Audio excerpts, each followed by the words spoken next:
Hodge. Here. Ed Wendler. Victor Ramos. Tim London. Here. Ed Fenley. Tim Davis. Larry Coletti. Here. Nick Mostert. Here. Bob Stork. Here. Teal Bellin. Meg Liebarger. Nancy Epps. Here, virtually. Christy Gillett. Here, Jason Offenberg. virtually. Clearly. Maggie Ardita. Here. Elizabeth Bonds. Here. Daniel Nicholas. Trevor Martin. Suzette Cameron. James Roberts. Megan Lindsay. Here virtually. Siva Prasad. Ron Kessler. Cornel Zakaria. Here. We have a physical one. All right, great. Let's stand for the pledge. Allegiance to the flag of the United States of America, and to the republic for which it stands, one nation, under God, indivisible, with liberty and justice for all.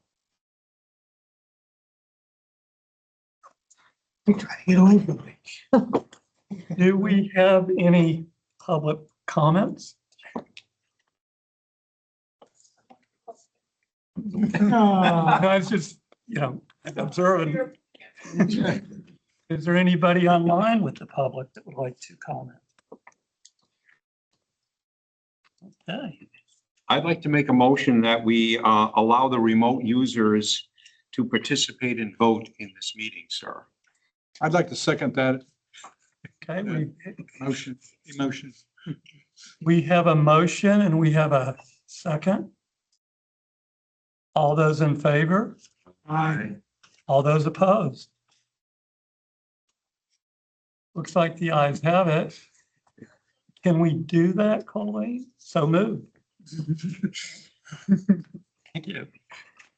Action item 1, review and approval of April 8th BPAC meeting agenda. Small correction to the minutes. Okay, And under item 7, BPAC member minutes, replace pedestrian hybrid beacon with rapidly flashing beacon or RFB. And rather than is operational, you can say here operational. The picture I took yesterday or on Sunday has the beautiful yellow signs are now up, but there's still plastic on the buttons. So it's very close. And I can tell you more later, but anyway.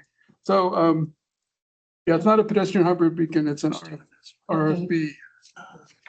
This is page 6. I'll start. Bold 6 at the very bottom, or page 3 of the minutes.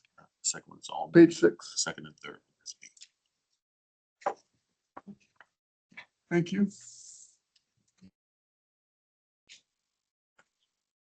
any other corrections or comments regarding the agenda? I'd like to make a motion to approve the minutes from, Second. last month. We have a motion, we have a, oh. All those in favor? Aye. All those opposed?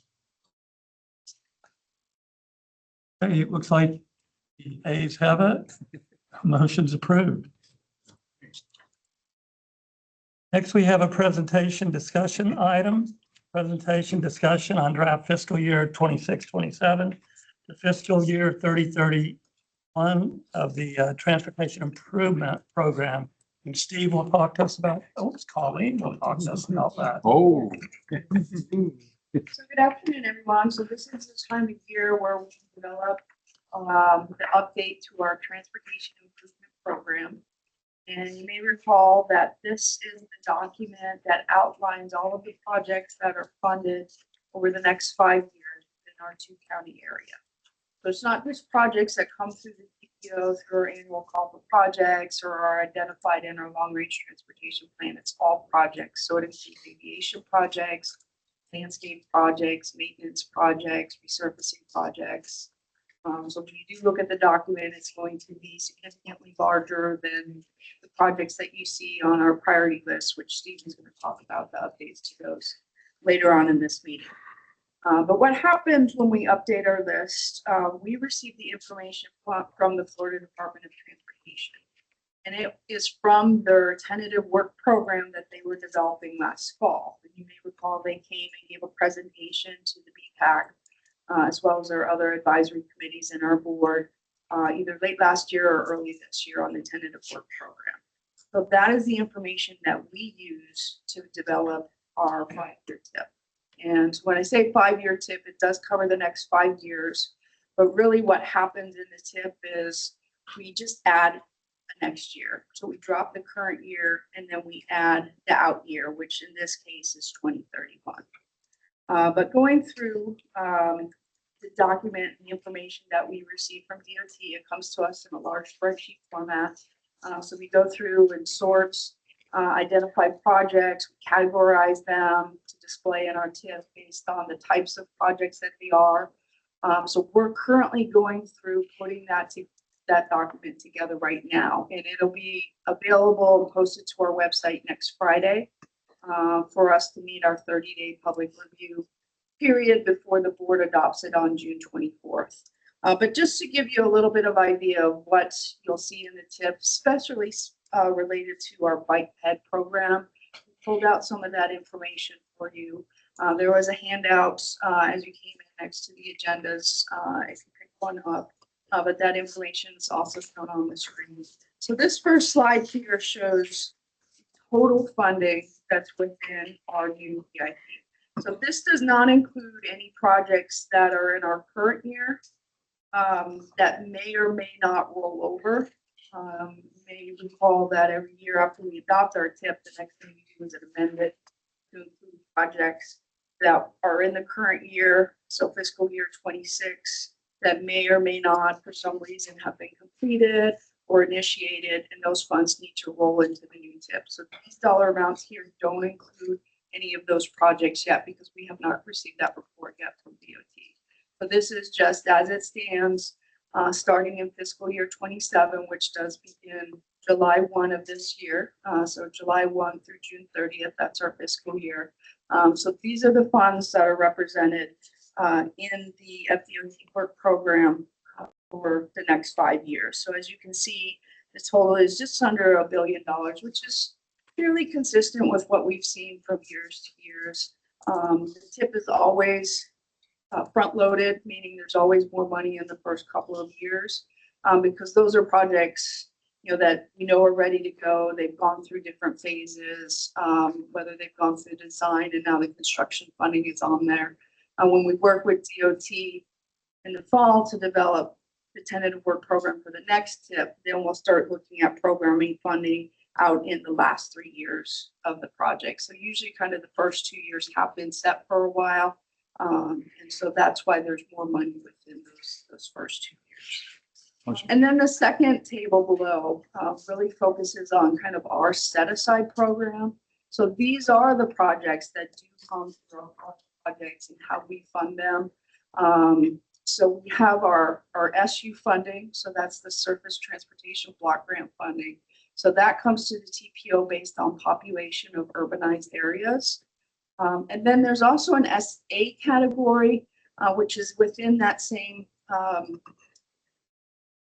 grant program. But SA is funds that the department can use in any area. It's not just specific to our individual TPO. So we do have a couple projects that have those SA funds on them. So this year we thought it was important to also document that in this table moving forward. And then the TA fund, that's our transportation alternative fund. So those are funds that really have bike ped components to them. So a lot of times when DOT is working on their tentative work program, they may plug TA funds, SU funds, local funds on a particular project. If a project does qualify for TA funding, there's a separate application that the local governments have to go directly with DOT for, but that's all kind of done behind the house. When we give our priorities to DOT, we don't necessarily care if they use TA funds or SU funds.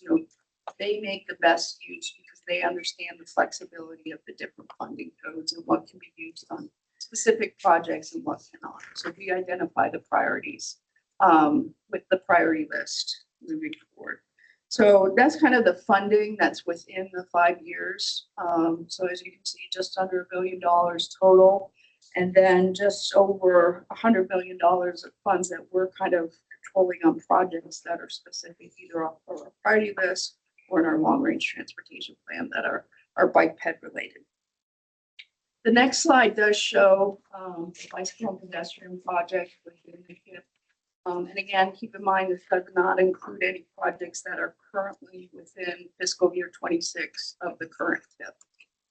So as you can see, there are a number of projects here that have come off of our priority list. The first three projects are City of Ormond projects, and they are 2 sidewalk projects and 1 trail project. So as you can see, the US 1 sidewalk, the first one, there's design funded in the first fiscal year 27 for $270,000. Then the construction of the US 1 sidewalk from Airport Road to Broadway Avenue is funded from fiscal year 28 for $4.5 million. The Thompson Creek Trail, that's another Ormond Beach project that's funded for design in the first fiscal year 27 for $874,000. The next 2 projects on the list are 2 projects from the city of South Daytona. So these are bridge replacements along Reed Canal Road. We do have these listed under bike ped because they did come in for both bike ped and traffic ops.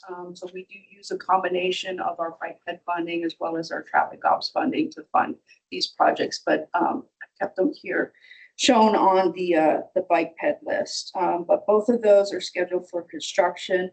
The first one in fiscal year 27, $2.3 million, and then the second one in fiscal year 2030 for a little over $4 million. The next project is a sidewalk bundle from the city of Port Orange. So this project bundles a number of sidewalks within the city. And they do this just for cost effectiveness. If you come in with individual sidewalks, anytime you federalize a project, you just increase the dollar amount for that. So if they're able to bundle smaller projects together, it's just more efficient from a cost standpoint. And the city of Port Orange has been very successful in this approach for funding projects. But this is a sidewalk bundle project. It does have funding for design in fiscal year 29 and then funding for construction in fiscal year 31. The next project is the Ponce Inlet Mobility. And so this is a project that has come through the program, and my apologies, it does say fiscal year 26, but that should be 27. It previously was fiscal year 26, and the town asked to defer it a year. And so that is deferred a year, and it does show up as fiscal year 27 in the new data. But this is for construction for $6.25 million. And this is a project where the town of Ponce Inlet, a smaller municipality, they're actually working with Volusia County, who is managing this project, the LAP project for them, with the Department of Transportation. The next project is a trail project in Port Orange. So phase 1 of the Madeline Avenue Trail, it is funded for design in fiscal year 29 for a little over $400,000. The next 2 projects are projects in Flagler County. The first one is the Old Kings Road South Multi-Use Trail. This is funded for construction in fiscal year 27 for just under $5 million. And then a trailhead at the Lehigh Graham Swamp, funded for construction in fiscal year 28 for $1.3 million. The last project on the list is the Clyde Morris Boulevard's pedestrian safety improvement project. This was a complete streets project along Clyde Morris Boulevard that runs, through the Embry-Riddle campus. DOT was here a couple months ago and gave a presentation on the project. This project was not a call for projects, but it was our top ranked project in our long range plan for non-SIS state road facilities. So we were able to work with the Department of Transportation. We actually were able to fund it probably about 3 years earlier than we had originally planned when we adopted the long range plan. So that's leveraging and working with DOT. This is where some of that SA funding was placed on this particular project. So again, that's funding that can be used in any area, and it's not specific to our TPO or our urbanized area. So I did want to highlight that because that is a project, even though it's not on the call for projects, it is a project that was identified and prioritized in our long-range transportation plan. And it's bike ped related. The next slide, what we did this year was we also wanted to highlight some of the Sun Trail funding and the projects that received Sun Trail funding. So within the information we received from Department of Transportation, there are 3 projects. The first one is the St. Johns River Sea Loop from Saul Street, McDonald Road, Harmon Drive, Bridge Boulevard. This has construction funding in fiscal year 28 for just under $15 million. And then the St. Johns River Sea Loop, Lake Fearsford Park to Old New York Avenue has construction funding in the first year, fiscal year 27 for $3.42 million.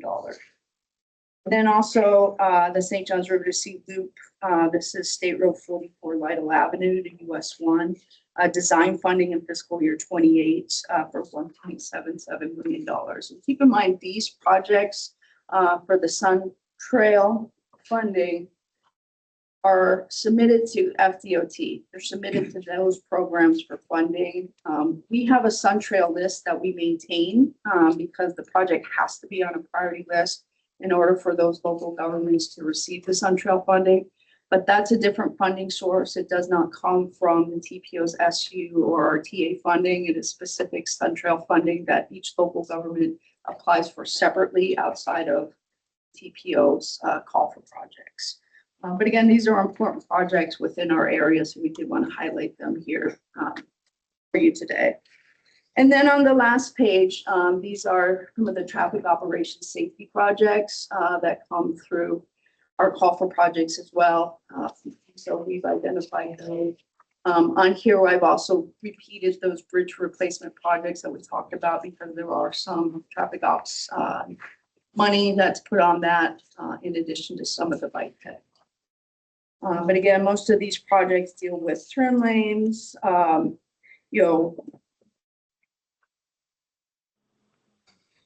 most of these projects deal with turn lanes or signals, and so I've identified here, I won't go through all of these because you don't see these coming through, but these are on our priority list as well, and they do access the funding that we receive for our set aside.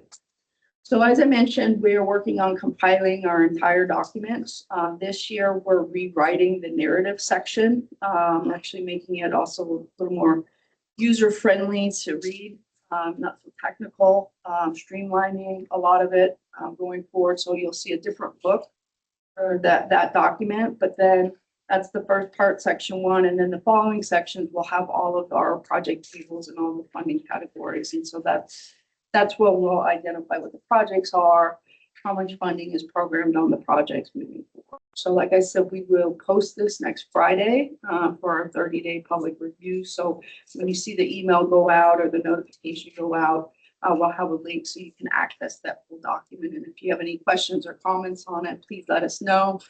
We will be back next month for asking for a recommendation for approval. If there's any questions or comments, I'd be happy to address.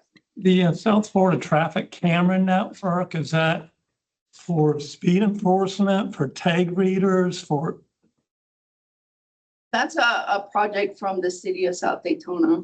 Right. And my understanding is it's not a tag reader project, but it is tied into their police force just to provide. The surveillance, it's not like that, because I know that everybody was doing the red light cameras. Red light camera. Okay, got it. It's to have additional eyes, out Okay, if there's a crash, they'll be able to see or monitor that. Okay, cool.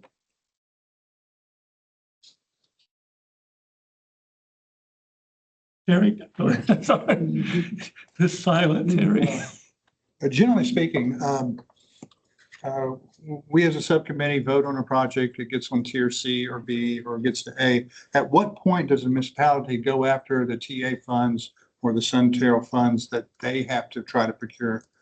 Do they do that immediately at that point once they apply for a project? So the Sun Trail program has a separate call for projects. They don't have it every year, but typically it does occur in the fall. So what we ask is if a municipality knows that they are going to apply for Sun Trail funding, that they request it to be put on our list, the Sun Trail list. Sun Trail list, With the anticipation of applying during that next call for projects. which is why we don't get to review the Sun Trail programs. They weren't a part of our review ever, are they? Like our subcommittee doesn't review the Sun Trail programs, is that correct? That's correct, because the Right. applications are submitted directly to Sun Trail. Yeah. They And don't- it's a different funding source. It's a state funding source where our funding is federal funding that we direct. I've Now been the- wondering that for years. Okay, yeah, it's a totally separate program. Okay, But what the Sun Trail program in the application does require that the TPO identify it as this is a project that we support and it needs Okay. to be on the list. Now, the TA funding is a little bit different. So that's right. The next question with the TA funding, Right. would they apply for that? So when they submit the application to us, it's not an application for extra funding, it's an application to prioritize that project. Correct.